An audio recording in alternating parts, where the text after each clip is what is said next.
Hello दोस्तों, स्वागत है आपका आपके अपने YouTube चैनल टीसी फिज़िक्स के ऊपर, जहां अपन पढ़ते हैं फिज़िक्स 11th 12th और हायर एजुकेशन के लिए। तो आज अपन जो स्टार्ट करने जा रहे हैं टॉपिक, उसका नाम है कूलॉम के नियम का सदिश रूप। हमने कूलॉम के नियम के बारे में पढ़ चुके हैं पहले।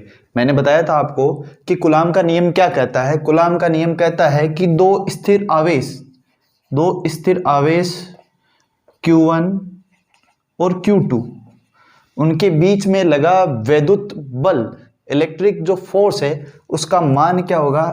F बराबर के Q1 Q2 bye are square. क्या होगा? के Q1 Q2 bye are square. और इसको अपन ने परिभाषा के रूप में बताया था कि दो आवेशों के मध्य लगने वाला बल उनके दोनों के परिमाण के गुणनफल के तो समानुपाती, और उनके बीच की जो दूरी है, उनके बीच की दूरी जो हम यहाँ पे बता रहे हैं r, उसके वर्ग के क्या होता है? व्युत्क्रमानुपाती होता है। और यहाँ हमने ये भी बताया था कि जो k है उसकी वैल्यू होती है 1/4 पाई एप्सिलॉन नॉट, और पूरे को अपन लिखते हैं k Q1 Q2 upon are square. ठीक है बच्चों, अब इससे आगे अपन स्टार्ट करते हैं, इससे आगे अपन बात करते हैं। और आज अपन जो बात कर रहे हैं वो है कूलॉम के नियम का सदिश रूप। जैसा कि बच्चों आप सब जानते हो कि जो फोर्स है, जो बल है, वो एक सदिश राशि है। अब सदिश राशि है, अपन साधारण जो अपन ने जो पहले बताया था उसके अंदर अपन ने दिशा के बारे में कोई भी जानकारी नहीं दी थी। तो अब अपने को जरूरी है कि अपन बल की दिशा जाने कि भाई बल किस प्रकार और किस तरफ लग रहा है। ठीक है, तो उसके लिए अपन सबसे पहले अपने को एक स्थिति सदिश के बारे में पता होना चाहिए। स्थिति सदिश बच्चों कोई बड़ी चीज नहीं है, ये इस तरीके से है। स्थिति सदिश के बारे में अपन बात करें तो वो इस तरीके से है कि जैसे मेरे से आप कितने दूर हो, मतलब जैसे ये मान लो कि मेरे से कैमरा कितना दूर है, मैंने ये बता दिया कि ये मेरे से 5 फीट दूर है, 10 फीट दूर है। तो यहां से मेरे से जो इसकी स्थिति है वही इसका स्थिति सदिश है। और इसको साधारण शब्दों में आप विस्थापन बोल सकते हो। एकदम जो सीधी दूरी होती है उसी को स्थिति सदिश बोलते हैं अपन। तो अपन देखो यहाँ पे अपन एक केस की बात करते हैं कि भाई जहां पे कोई ऑब्जर्वर है O, कोई ऑब्जर्वर यानी दर्शक जो देख रहा है, क्या देख रहा है कि भाई इससे कोई आवेश है Q2, वो R2 दूरी पर है। क्या दूरी पर है? R2 दूरी पर। और कोई आवेश है Q1, वो इससे R1 दूरी पर है। तो बच्चों किस किस दूरी पर है कि इससे कोई आवेश है Q2, वो दूरी पे है R2 पे, और कोई आवेश है Q1 जो इससे R1 दूरी पे है।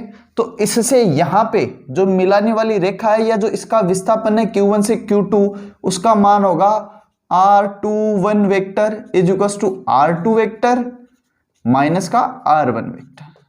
क्या मान होगा बच्चों? इसके बीच की दूरी का या सदिश विस्थापन का इसका मान होगा R21 vector equals to R2 minus का R1 वेक्टर।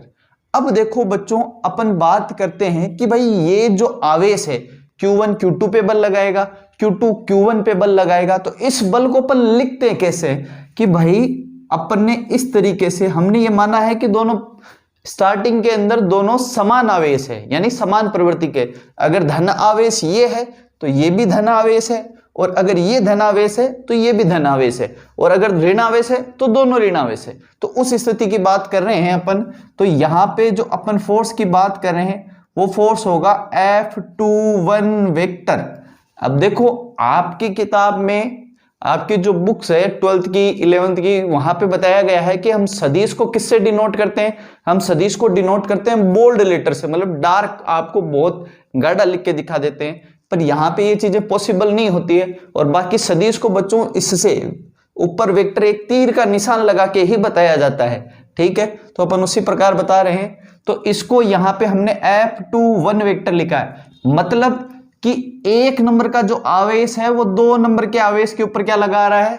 बल लगा रहा है। जो 1 नंबर का आवेश है वो 2 नंबर के आवेश के ऊपर क्या लगा रहा है? बल लगा रहा है। ठीक है, इसी प्रकार इधर अपन लिखेंगे, इस साइड जो Q1 पे बल लगेगा वो लगेगा F12 वेक्टर, यानी जो 2 नंबर का आवेश, ये वाला 2 नंबर का आवेश इस वाले 1 नंबर के आवेश के ऊपर बल लगा रहा है, इसको अपन इस प्रकार लिखेंगे।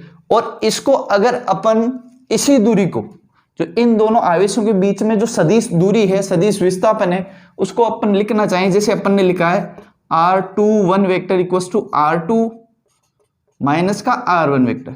अगर अपन इसको ऐसे चेंज कर दें कि r12 वेक्टर, मतलब अब अपन ने इसकी दिशा बदल दी है। क्या बदलती है? दिशा बदल दी है। तो अपन ने कैसे किया है कि r1 vector minus r2 vector. और आपको बच्चों ये पता होना चाहिए कि सदिश के अंदर जब दिशा बदलते हैं, अपन सदिश के अंदर जब दिशा बदलते हैं तो आपके पास हमेशा ऋण चिन्ह आ जाएगा और वो बताएगा कि ये आपके पास जो दूरी है वो है r21 वेक्टर माइनस के बराबर। किसके बराबर है? r21 वेक्टर माइनस के बराबर। माइनस क्यों आया गया है? क्योंकि यहां पे अपन ने दिशा बदल दी। ठीक है, ये आपके पास साधारण जो सदिश की बात हो गई, उसकी बात हो गई इनके बीच में सदिश दूरी की। अब एक शब्द आता है बच्चों एकांक सदिश, यूनिट वेक्टर।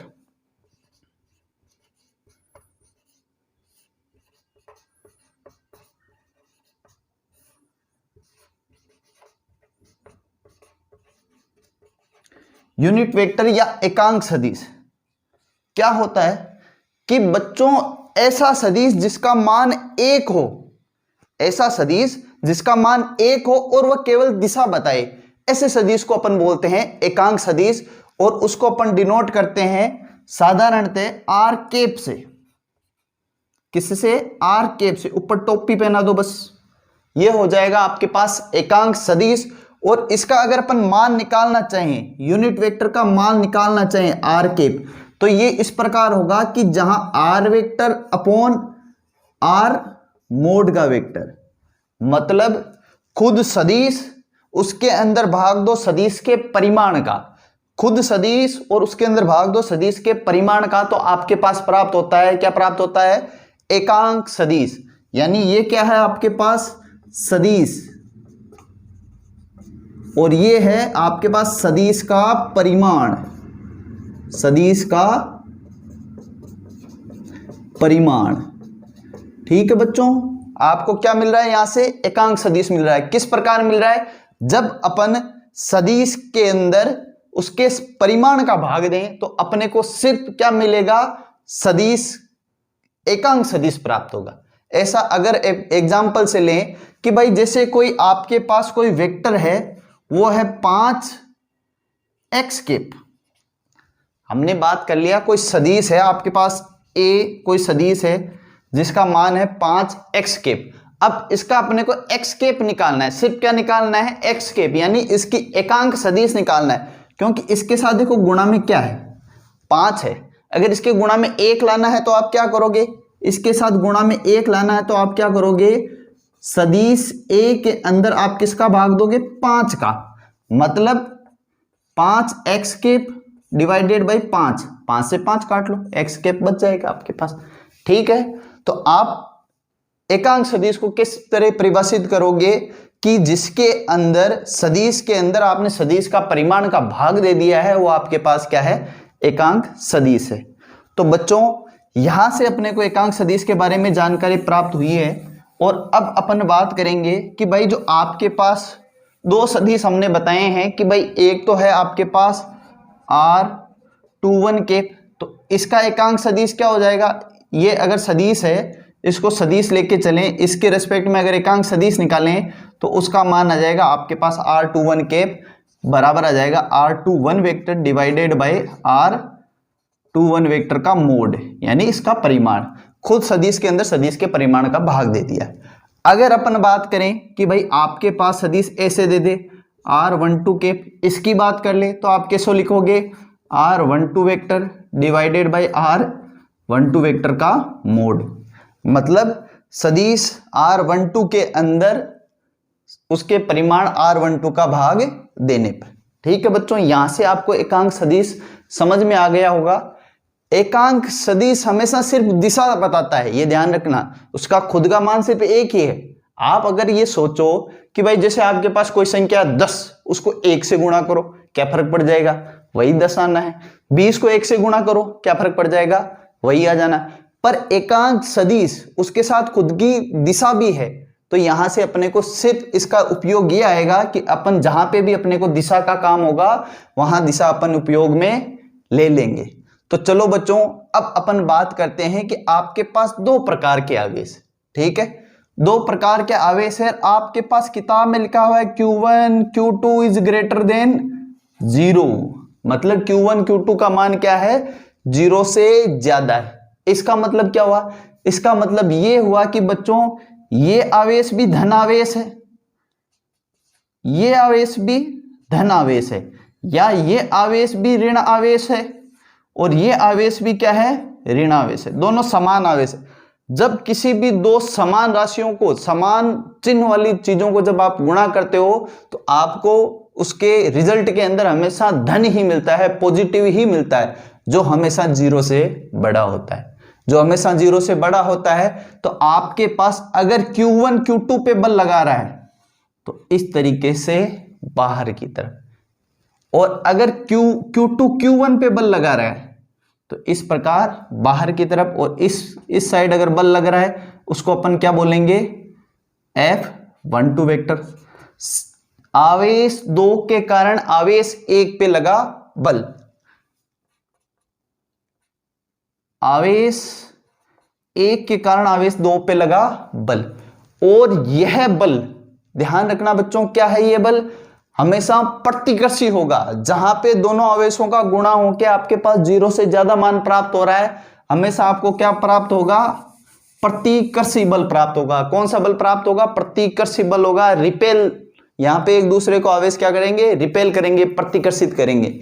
तो देखो इसका अगर अपन सूत्र लिखना चाहें तो जैसे अपन Q2 के ऊपर बात कर लेते हैं, तो अपन इस बल लगेगा उसका मान होगा F21 vector is equal to 1/4 pi epsilon nought Q1 Q2, और बीच की दूरी R21 का स्क्वायर, और इनका एकांक सदिश जो इसकी दिशा बता रहा है। ठीक है बच्चों, तो इस प्रकार इसके अंदर बल लिखेंगे।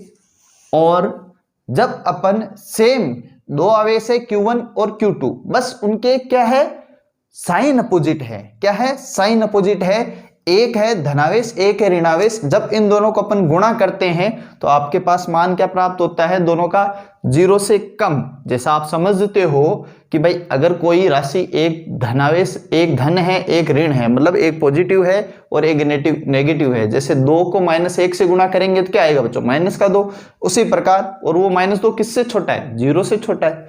तो उसी प्रकार अपन ने यहाँ गुणा करके देखा तो आपके पास 0 से मान कम आ रहा है। तो आपके पास यहां पे जो दोनों आवेश हैं वो बल लगाएंगे आकर्षण प्रकृति का, अट्रैक्ट करेंगे एक दूसरे को, और उस बल का मान होगा F12 vector is equal to 1/4 pi epsilon nought Q1 Q2 upon इनके बीच की दूरी क्या है, R12 का स्क्वायर और R12 का केप विथ माइनस आने का रीजन क्या है कि दोनों आवेश एक दूसरे को क्या कर रहे हैं, आकर्षित कर रहे हैं। और अगर अपन इसी स्टेटमेंट को और तरीके से देखें तो बच्चों आपके पास F21 वेक्टर इक्वल टू हो जाएगा माइनस का F12 वेक्टर।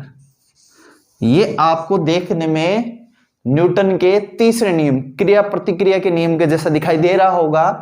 तो जो कूलाम का सदिश रूप है वो जब आप सेम आवेश, समान आवेश रखो और उनकी प्रकृति विपरीत कर दो तो कूलाम के नियम, जो तीसरा नियम है, उसकी तरह काम करते हैं, क्रिया प्रतिक्रिया के नियम की तरह कार्य करते हैं। ठीक है बच्चों, बस आज इस कूलाम के सदिश रूप के जो अपन ने वीडियो बनाए हैं इसके ऊपर इतना ही। और मेरी आप लोगों से गुजारिश है कि भाई इस वीडियो को लाइक करें, चैनल को सब्सक्राइब करें और अपने दोस्तों के पास शेयर करें, ताकि उनको भी जो मैं मेहनत कर रहा हूं, जिसकी वजह से कंसेप्ट समझ में आने चाहिए, वो उनको भी उनका फायदा मिले। धन्यवाद।